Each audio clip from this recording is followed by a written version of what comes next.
Bueno, me presento, mi nombre es Víctor Herrera y hoy les vengo a hablar sobre la primera reforma agraria de América Latina y un siglo y medio de derrotas para José Artigas. Bueno, seguimos con la siguiente diapositiva.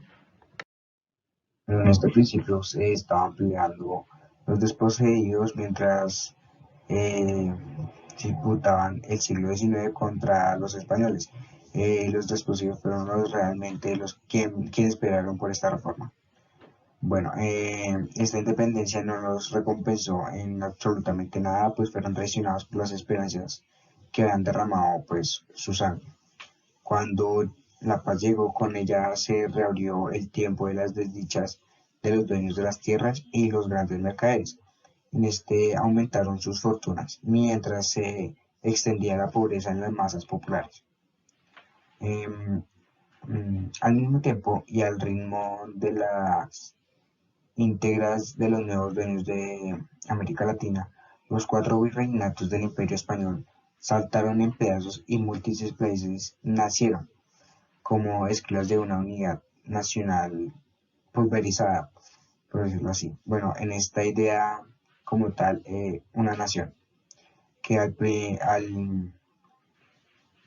patriciado latinoamericano engendró, se parecía como a una imagen de un puerto activo. Bueno, en este habitado clientes mercantiles y financieros del Imperio Británico, con latifundios y entre otros.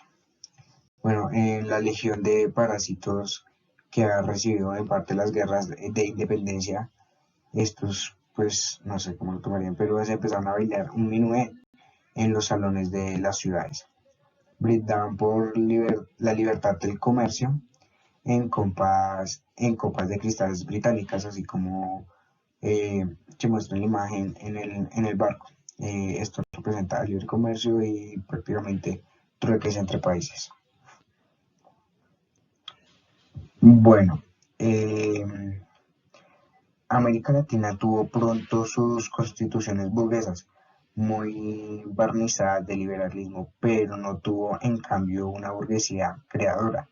Esto fue más al estilo europeo o norteamericano, que se propusiera como una misión histórica o en el desarrollo de un capitalismo nacional de un empuje, por decirlo así. La burguesía de estas tierras había nacido como simples instrumentos del capitalismo internacional. En este prosperaban piezas del engranaje mundial que las colonias sangraban y también las semicolonias.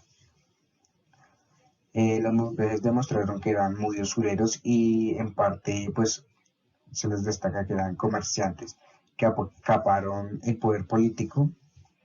En este no tenían ni el menor interés por impulsar el acceso a las manufacturas locales. Muertes como el huevo en el libre cambio para las puertas de avalancha. Bueno, en estas mercancías británicas, sus socios, los dueños de las tierras, no estaban por parte muy interesados por resolver la parte de la cuestión agraria de todo lo agrio, o sea, las tierras y los campos que había, sino a la medida de sus propias conveniencias. Todo lo hacían por parte de lo que querían y por los que le generara más dinero y no se quedara, por decirlo ahí, estancado y esperar un tiempo, sino que produciera en cada momento. Bueno, en el latifluido del consolido sobre este despojo, todo a lo largo del siglo XIX, la reforma agraria fue en la región una bandera temprana, pues había frustración económica, social, nacional. Esto prácticamente fue una historia de solo traición. Esto sucedió en la independencia y América Latina, eh, desgarrada por supuesto por sus nuevas fronteras, continuó condenada al monocultivo y a la dependencia. Bueno, eh, aquí pasamos a la siguiente diapositiva, que vamos a hablar sobre el decreto que se realizó en 1824. En la reforma de Simón Bolívar que dictó en el decreto de Trujillo para proteger a los indios de Perú y reordenar allí el sistema de las propiedades agrarias, sus disposiciones legales no dieron en absoluto los privilegios de la oligarquía peruana, que permanecieron intactos pese a los buenos propósitos del Libertador, y los indios continuaron tan explotados como siempre. En México, Hidalgo y Morelos había caído derrotado tiempo antes, transcurría un siglo antes de que rebotaron los frutos de su predicada por Alemania, por la emancipación de los humildes y la reconquista de las tierras usurpadas al sur. José Artigas se encargó de la revolución agraria. Este caudillo, con tanta hazaña, calumniado y tan desfigurado con la historia oficial, encabezó las masas populares de los territorios que hoy ocupan, encabezó la masa popular de los territorios que hoy ocupan Uruguay y las provincias de Argentina de Santa Fe, Corrientes, Entre Ríos, Misiones y con Córdoba. En el ciclo heroico de 1811 a 1820, Artigas quiso echar una base económica, social y política de una patria grande en los límites del antiguo virreinato del Río de la Plata, y fue el más importante y lucido de los federales, que pelearon contra el centralismo aniquilador del puerto de Buenos Aires. Luchó contra los españoles y los portugueses y finalmente sus fuerzas fueron triunfadoras por el juego de pinzas de Río de Janeiro y Buenos Aires, instrumentos del Imperio Británico, y por la oligarquía que, fiel a su estilo, lo traicionaron. No bien se sintió, a su vez, traicionado por el programa de reivindicaciones de sociales del caudillo. Según Artigas, lanza en mano las patriotas, en su mayoría eran paisanos pobres, guachos montaraces, indios que recuperaban en la lucha en el sentido de la dignidad, esclavos que ganaban la libertad incorporándose al ejército de la independencia. La revolución de los jinetes pastores incendiaba la pradera, la traición de Buenos Aires, que dejó en manos del poder español y las tropas portuguesas en 1811. El territorio que hoy ocupa Uruguay provocó el éxodo masivo de la población hacia el norte. El pueblo en armas hizo pueblo en marchas, hombres y mujeres, viejos y niños lo abandonaron todo.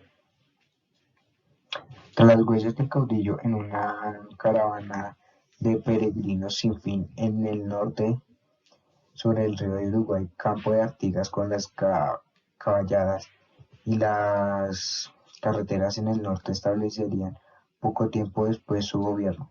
En 1815, Artigas controlaba vastas comarcas, desde su campamento de purificación y Paysandú. ¿Qué les parecía que vi? ¿Qué les parece que vi? Narraba un viajero inglés. El excelente señor, protector de la mitad del Nuevo Mundo, estaba sentado en cabeza de buey, junto a un fragón encendido y el suelo fangoso de su rancho, comiendo carne del asador y bebiendo vino en un cuerno de vaca. Lo rodeaba una docena de oficiales anaranjados de todas las partes que llegaban al galope, soldados cadenes y exploradores pasándose con las manos en la espalda. Artigas dictaba los decretos revolucionarios de los gobiernos. Dos secretarios no existían en el papel carbón. Tomaban nota. Así nació la primera reforma agraria de América Latina, que se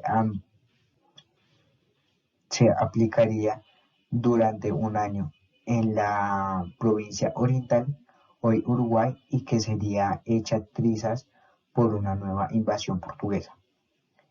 Cuando la oligarquía abriera las puertas del Montevideo al general lector y los saludara como un libertador y lo condujera bajo palio a su solemne Te honor al invasor. Ante los altares de la catedral Anteriormente, Artigas había promulgado también un reglamento aduanero que gravaba con un fuerte impuesto la importación de mercancías extranjeras competitivas a la manufactura artesanías de tierras adentro.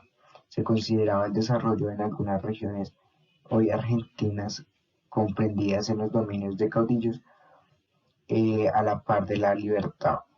La importación de los bienes de producción necesarios al desarrollo económico y adjudicaba un gravemente significado a los artículos americanos, como la hierba y el tabaco de Paraguay. Los sepulteros de la Revolución también estarían en reglamento adenuero, en Código Agrario de 1815. Tierra libre, hombres libres, fue la más avanzada, gloriosa eh, Constitución. ¿De cuántas llegarán a conocer las ideas de Campomanes y Jovellanos en el ciclo de reformas de Carlos III, influyendo sin duda sobre el reglamento de Artigas? Pero este surgió en definitiva como una respuesta revolucionaria a la necesidad nacional de recuperación económica y de justicia social. Se decretaba la expropiación y el reparto de las tierras de los malos europeos y peores americanos, emigrados a raíz de la revolución y no indultados por ella. Se decomisaba la tierra de los enemigos sin indemnización alguna, y a los enemigos pertenecía, dato importante, la inmensa mayoría de los latifundios. Los hijos no pagaban la culpa de los padres. El reglamento les ofrece lo mismo que a los patriotas pobres, las tierras que se repartían de acuerdo con los principios de que los más infelices serán los más privilegiados. Los indios tenían en la concepción de Artigas. Eh, En el principio del derecho, el sentido esencial de esta reforma agraria consistía en asentar sobre la tierra a los pobres del campo, convirtiendo en paisano al guacho acostumbrado a la vida errante de la tierra y las faenas clandestinas, y en el contrabando en tiempos de paz. Los gobiernos posteriores de la Cuenca de Plata reducirían a sangre y fuego al guacho, incorporando por la querido hacerlo propietario. Los guachos alzados comenzaban a gustar del trabajo honrado, levantaban rancho y corrales y plantaban sus primeras cementeras. Las intervenciones extranjeras terminó con todo. La obligación levantó cabezas y se vengó. La legislación desconoció en lo sucesivo la validez de las donaciones de las tierras realizadas por Artigas. Desde 1820 hasta fines del siglo fueron desalojados arterios de los patriotas pobres que habían sido beneficiados por la reforma agraria. No conservarían otra tierra que la de sus tumbas. Derrotando Artigas, se había marchado a Paraguay a morirse solo al cabo de un largo exilio, austeridad y silencio. Los títulos de propiedad por él expedidos no valían nada. El fiscal de gobierno Bernardo Bustamante afirmaba, por ejemplo, que se advertía a primera vista la despreciabilidad que se caracteriza a los indicados documentos. Mientras tanto, su gobierno se presentaba a celebrar, ya restaurando el orden, la primera constitución de un Uruguay dependiente, desgajando la patria grande por la que Artigas había en vano peleado. El reglamento de 1815 contenía disposiciones especiales para enviar la acumulación de tierras en pocas manos. Bueno, ya con lo anteriormente hablado y según pues mi criterio y mi opinión, siento que pues Artigas fue un gran ejemplar prácticamente, ya que quería un cambio y no quería más un apoyo hacia las personas, hacia los indios, ya que estos fueron masacrados y torturados como esclavos. Todos los esfuerzos que hizo Artigas sirvieron en un cierto momento, pero lastimosamente el dinero y el poder y los altos gobiernos terminaron ganando y derrotando bueno, la afirmación que este había puesto y el contrato. Así partieron como, bueno, esta reforma la quitamos que puso Artigas y ponemos a nuestras conveniencias, como lo decía en el principio. Los campesinos lucharon por sus tierras y lucharon por todo, pero no les sirvió de nada, ya que no se beneficiaron en nada y sí, pues murieron mucha gente de ellos. Y empezó otra vez una dichosa que es las clases sociales, ¿no? Los más ricos se vuelven más ricos y los más pobres se vuelven más pobres. Lo que, pues, a lo que le entendía a Artigas más o menos es hacer como un poco de burocracia, que era la igualdad entre todos, pero lastimosamente no se pudo y el poder siguió ganando.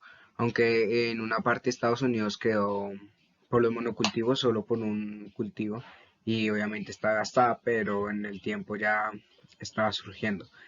Y pues al quitar esta reforma que había puesto Artigas, los poderosos obtuvieron más dinero y más beneficios en ello. Y ya, eso es todo. Muchas gracias.